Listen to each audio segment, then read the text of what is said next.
하나님께서 이 땅에 예수님을 보내신 이유는 우리 같은 인간을 구원하기 위함이시죠.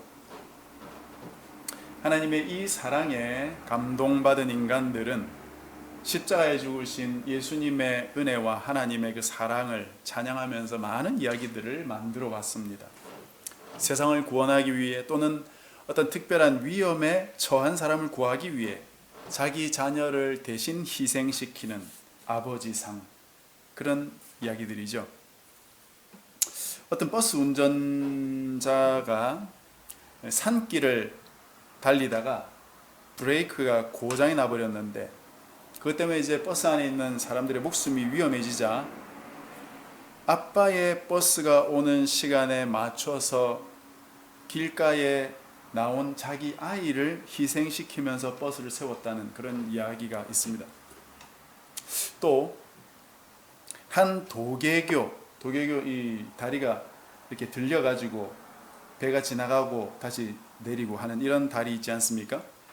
그 도개교에서 일하는 사람이 있었는데 그 사람의 아들이 아빠의 일터에 놀러 왔다가 도개교가 하도 신기해가지고 그 가까이서 보려고 이렇게 가서 보다가 그만 그 올리고 내리고 하는 그 접합 부분 있지 않습니까?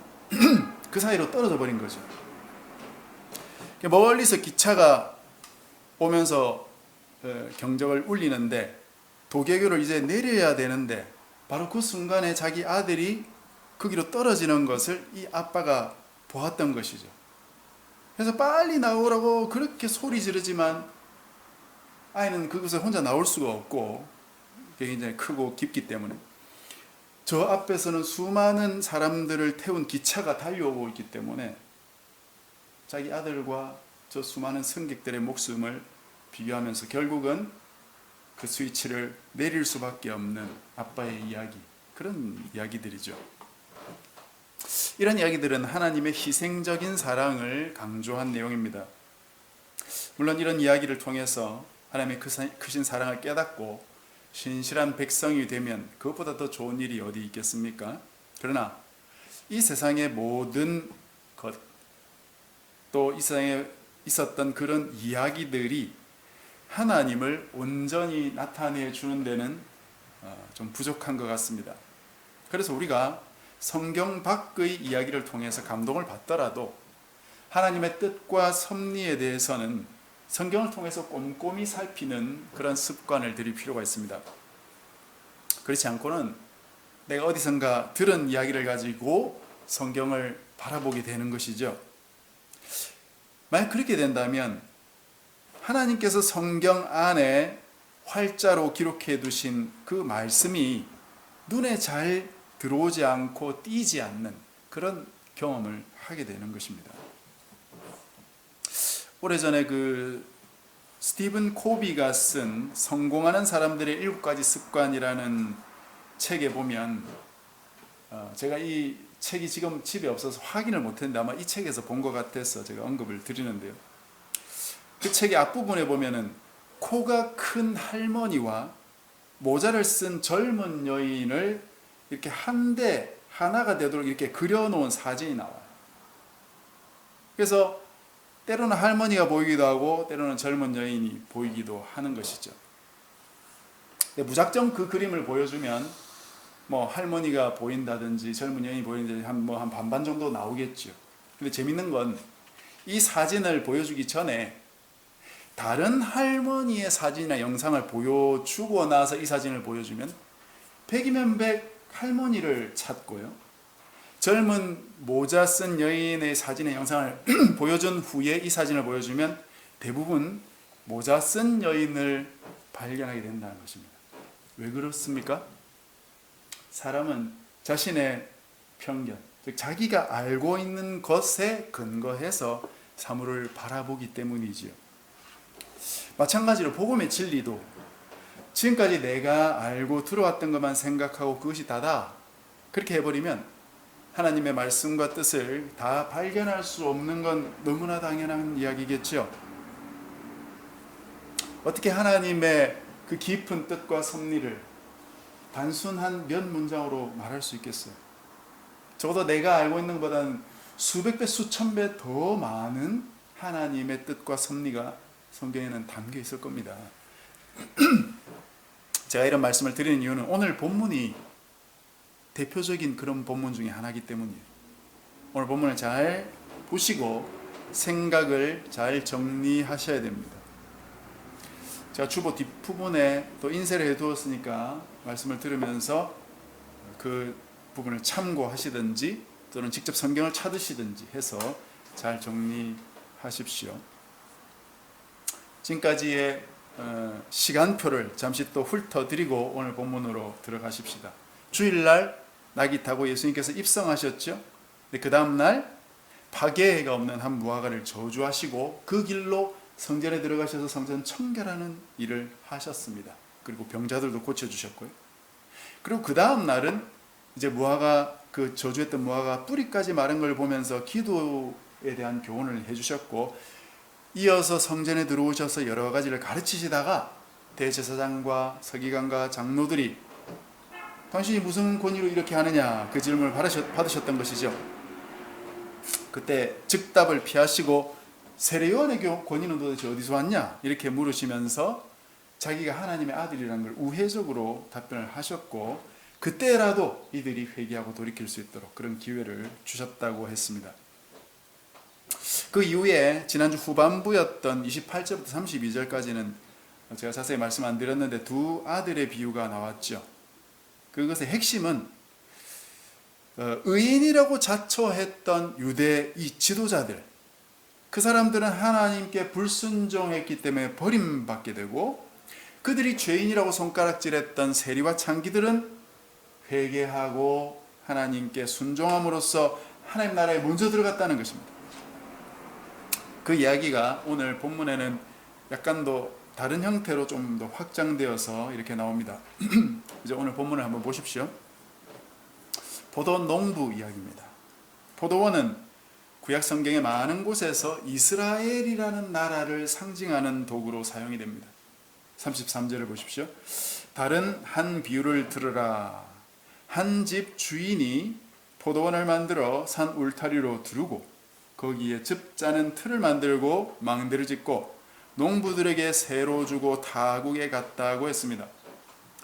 로마 시대의 농촌 지역의 상당 부분은 부유한 지주들이 소유하고 있었답니다. 이들이 소작농을 고용해서 일을 시키고 소작농들은 그 수확물의 일부를 지주에게 바침으로써 소작료를 지불하는 그런 계약이었던 거죠. 열매를 거둘 때가 되면은 이 주인이 열매의 일부를 받기 위해서 종들을 보냈다는 건 너무나 당연한 처사입니다. 그랬더니 이 농부들이 그 종들을 잡아 죽이고 돌로 쳤다는 거죠. 그래서 이 주인이 그 다음번에 좀 더 많은 종들을 보냈답니다. 열매를 확실히 받아내기 위해서였죠. 근데 이번에도 같은 꼴을 당했습니다. 그래서 주인이 최후로 자기 아들을 보냈다는 것이에요. 37절을 보십시오. 후에 자기 아들을 보내며 이르되 그들이 내 아들은 존대하리라. 이들이 아들을 존대했습니까? 그 아들을 보고는 이는 상속자니 자 죽이고 그의 유산을 차지하자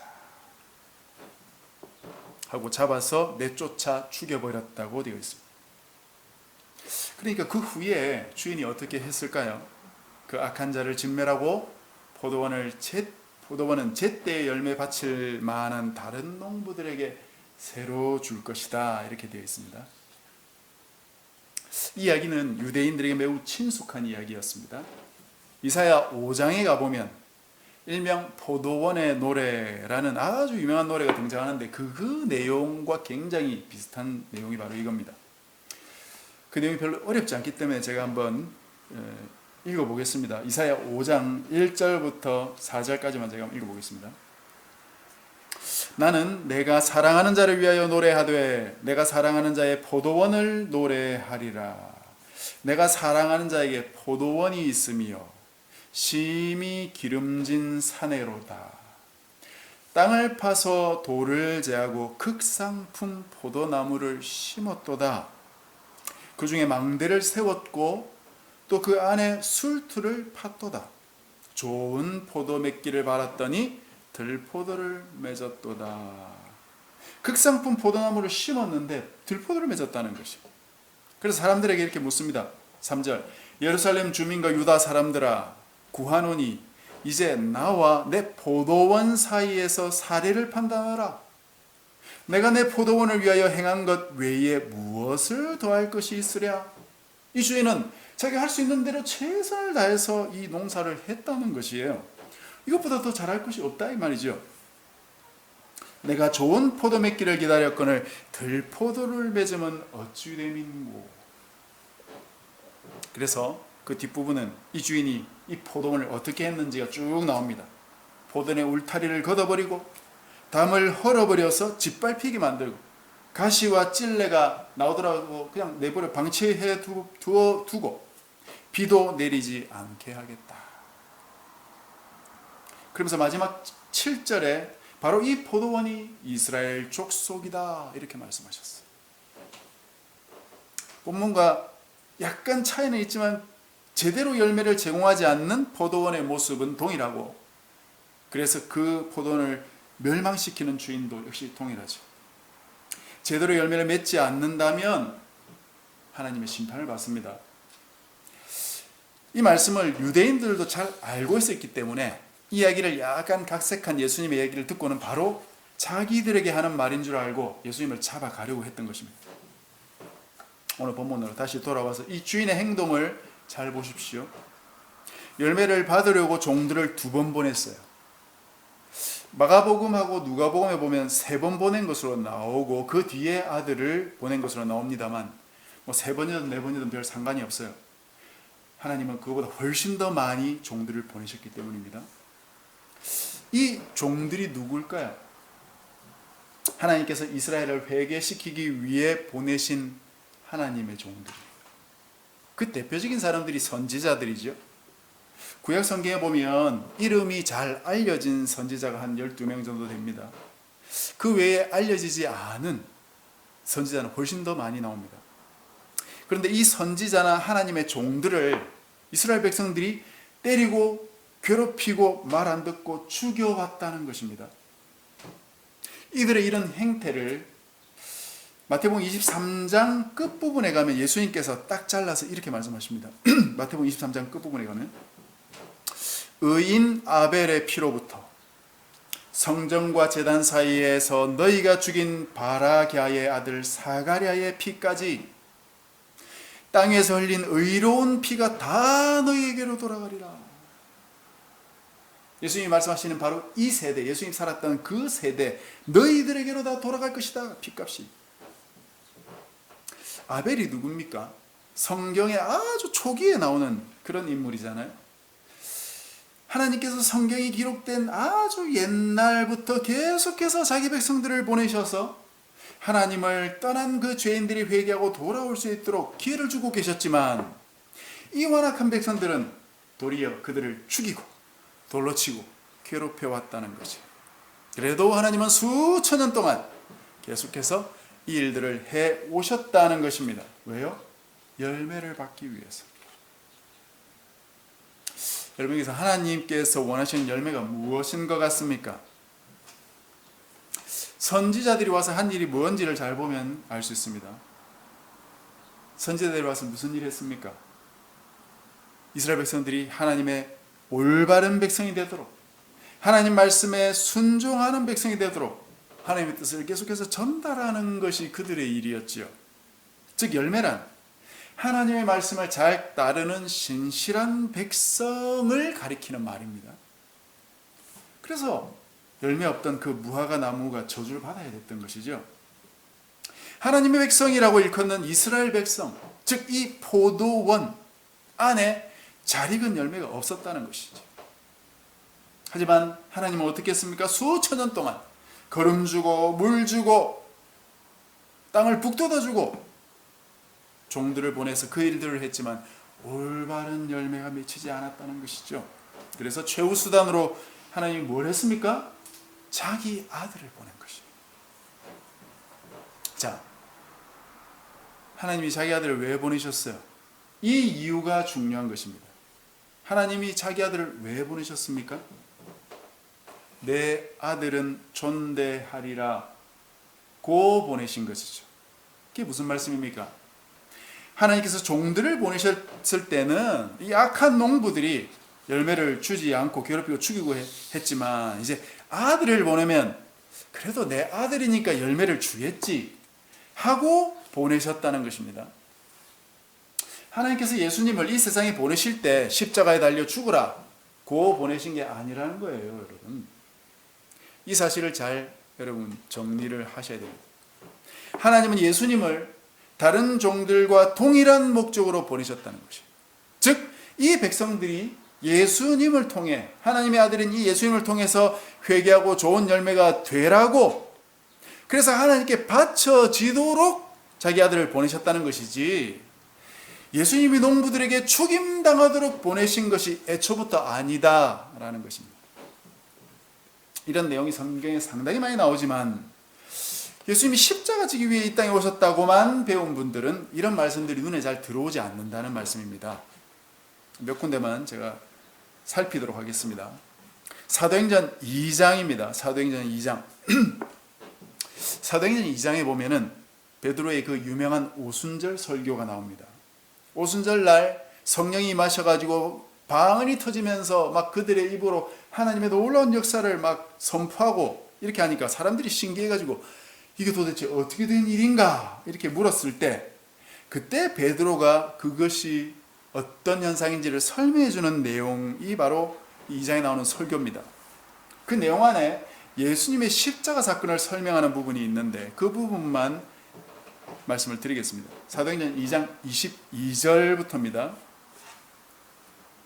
이스라엘 사람들아, 이 말을 들으라.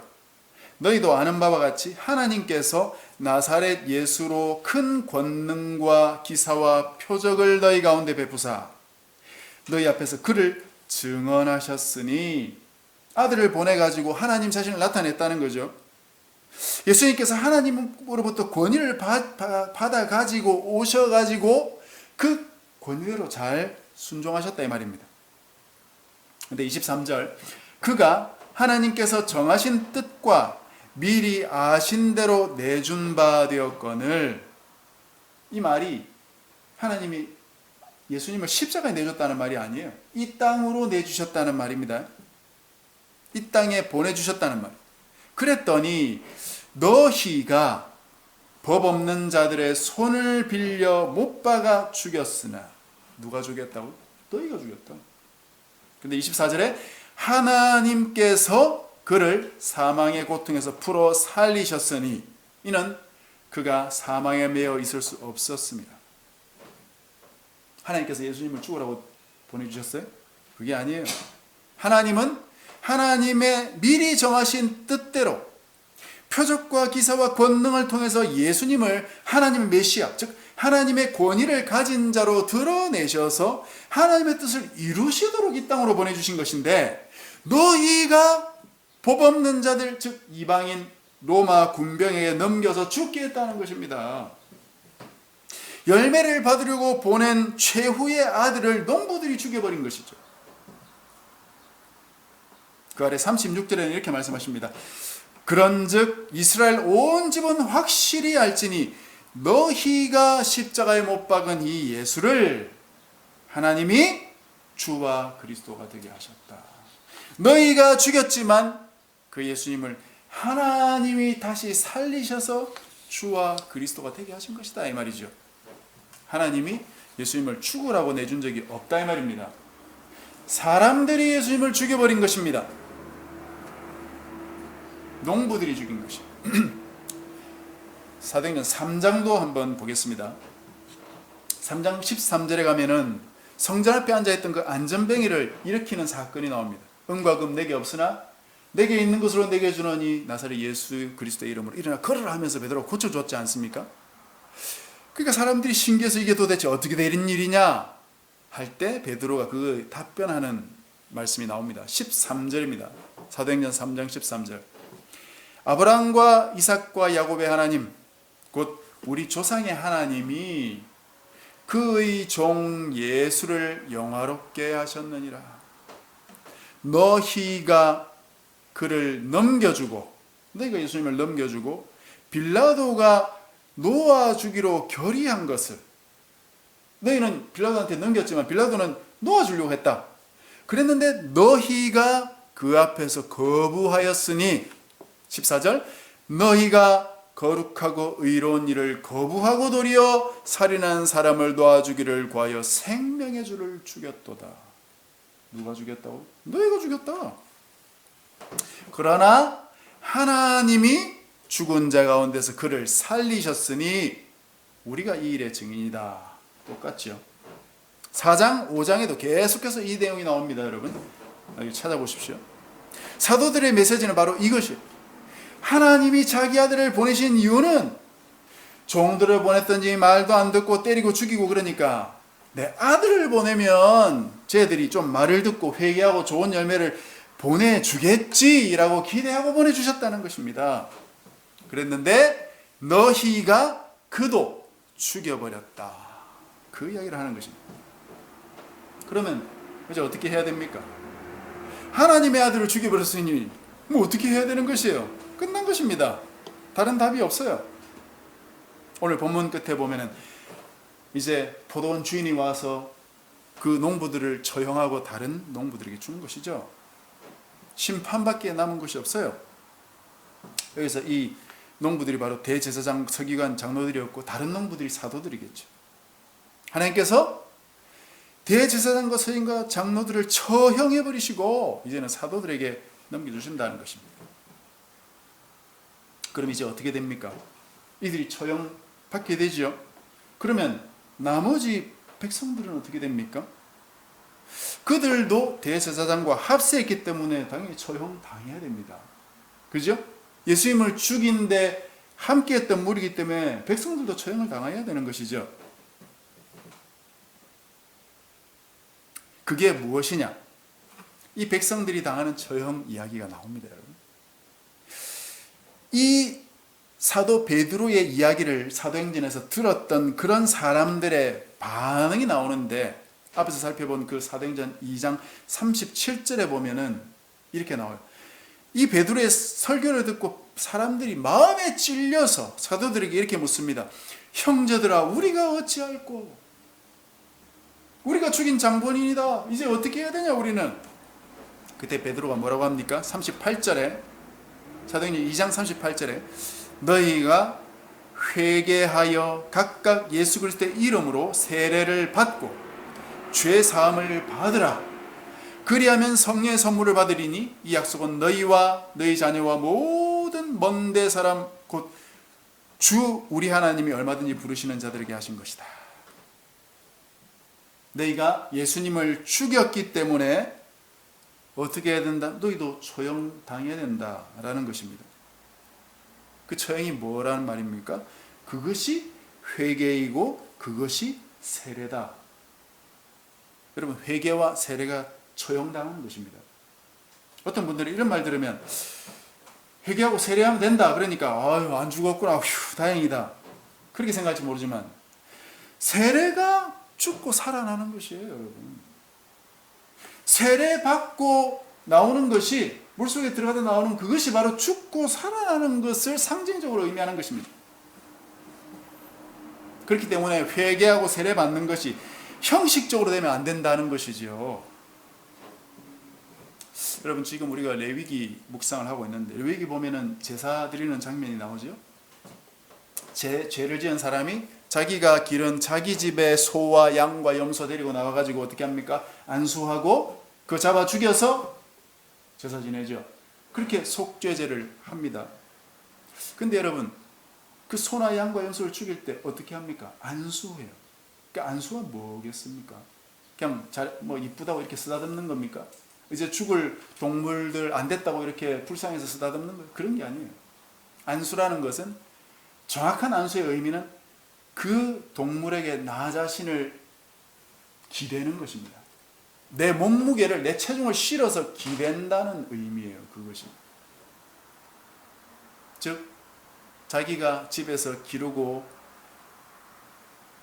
길러왔던 그 가축을 끌고 와서 내 몸무게를 지탱하면서 기대어서 안수를 하고 그 동물을 잡는 것이에요. 무슨 의미입니까? 나 자신을 그 동물에게 전가시키는 것입니다. 나를 그 동물에게 주는 것입니다. 그 동물이 곧 내가 되는 것이에요. 그리고 나서는 어떻게 한다고요? 그 동물을 가지고 온 사람이 직접 그 동물을 잡습니다, 여러분. 제사장이 잡는 게 아니에요. 자기가 직접 그 동물을 죽인다. 그 동물을 잡고 있는 그 사람이 무슨 생각을 했을 것인지 여러분 한번 상상해 보십시오. 나를 전가시키고 그 동물을 죽이는 것이에요. 나를 잡는 것이구나. 자기를 잡는 것이에요, 여러분. 회개하고 세례하고 그렇게 해서 새롭게 태어나는 그것이 바로 그 의미가 거기 있는 것입니다. 나 자신을 죽이는 것입니다. 그렇게 초형을 하는 것입니다. 이것이 오늘날 우리에게 어떻게 적용할 수 있겠습니까? 이스라엘 백성들은 예수님을 죽이는 못된 짓을 했으니까 저렇게 찔림 받아가지고 그렇게 회개해서 구원받았구나. 그러면 나도 나쁜 짓 하면 회개하면 구원받겠구나. 그게 간단한 것이 아닙니다. 나도 하나님의 뜻대로 살지 않고 내 뜻대로 살아왔던 사람이기 때문에 사실은 내가 죽어야 될 사람이었구나.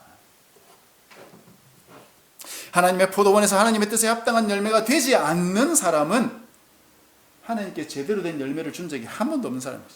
그러면 어떻게 해왔다는 말입니까? 그 사람은 지금까지 하나님의 말씀을 전달하는 종들을 계속 죽여왔다는 말입니다. 그 사람이 결국은 누구까지 죽였을까요? 예수님까지 죽인 것이죠.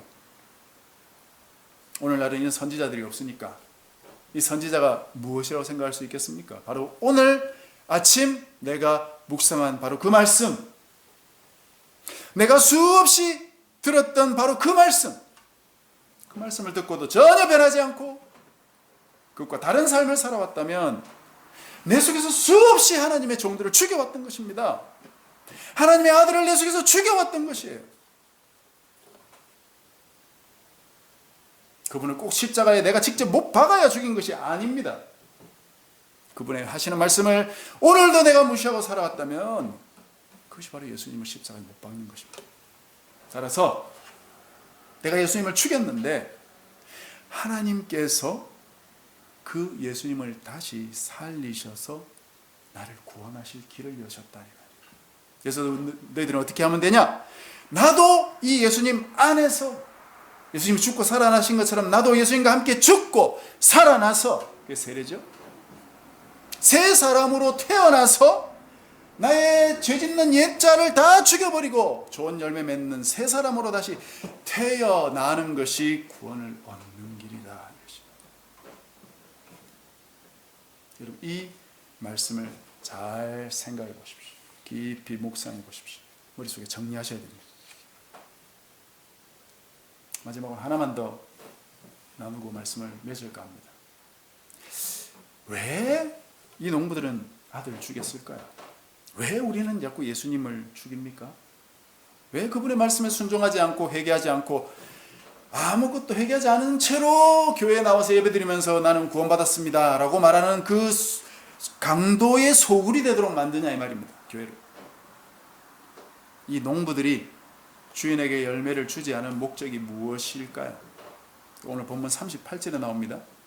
이는 상속자니 자 죽이고 그의 유산을 차지하자. 농부들의 속셈이 뭐예요? 유산을 차지하는 거예요. 포도원을 차지하는 것입니다. 포도는 누구 겁니까? 포도원을 지은 주인 것이죠. 주인 것을 주인에게 주지 않고 차지해버리고 싶은 것입니다. 그것이 바로 주인의 아들까지 죽인 근본적인 이유입니다. 내가 이 땅에 살면서 좀 넉넉한 집안에 나고 자라서 별 불편 없이 살아오면서 그게 하나님이 주신 줄 깨닫지 못하고 내 부모가 잘나서 나는 금수저라서 또는 내가 열심히 내 노력해서 일해서 이렇게 복받고 있다라고 생각하면 그 사람은 하나님의 것을 빼앗고 있는 것이다. 내가 공부 잘해서 좋은 직장 얻어서 돈 많이 벌고 결혼 잘한 덕분에 지금까지 잘 살고 있다라고만 생각하고 그 모든 것이 하나님 주신 줄 깨닫지 못하는 사람은 하나님 것을 도둑질하고 있는 사람입니다. 내가 이 땅에 살아있다고 내 모든 시간이 내 것이라고 생각하는 사람은 하나님의 시간을 도둑질하고 있는 사람입니다. 내가 좀 큰 교회 담임이라든지 또는 개척했지만 어느 정도 규모를 갖춘 큰 교회로 일구 왔기 때문에 나는 은퇴한 이후에도 계속해서 이 교회를 좀 내가 원하는 대로 간섭해야지. 그런 사람은 아주 착각을 단단히 하고 있는 목사죠. 사실 담임 목사들의 이런 행태 저변에는 그 목사들을 지지하는 장로들의 찬동이 같이 존재하고 있는 것이 문제죠. 오늘날 큰 문제입니다, 이것이. 요즘은 장로님들이 자꾸 담임 목사 구할 때 선을 보려고 해요. 그래서 자기 마음에 드는 목사를 구하려고 합니다. 그러다 보니 장로님들끼리 서로 알력이 자꾸 형성이 돼요. 자기가 원하는 목사 세워놓고 그 목사를 뒤에서 조정해가지고 내 영향력을 자꾸 키우려고 하는 것이죠. 전부 도둑질하고 있는 것이죠. 또 자기가 교회 개척 멤버라든지 아니면 헌금을 많이 하는 성도들은 은연중에 이 교회가 이 교회의 반쯤은 자기 거라고 생각하는 것이죠. 교회의 주인은 하나님입니다. 이 세상의 주인이 하나님이세요. 나의 주인이 하나님이십니다. 우리 것 중에 하나님께 받지 않은 것이 무엇이냐? 그렇게 물었죠. 내 손에 있다고, 내가 굴리고 있다고 내 것이 아닙니다, 여러분. 다 하나님이 주신 것이에요. 하나님이 가꾸고 하나님이 빚주고 하나님이 다 거름주고 만들어 오신 것입니다. 그 사실을 잊어버리면 안 된다는 것입니다.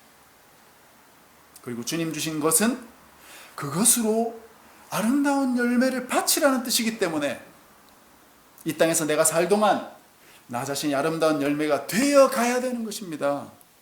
하나님의 아들을 십자가에 내몰지 않고 그분을 존대하고 오히려 내 자신이 회개함으로써 아름다운 열매로 자라가야 된다.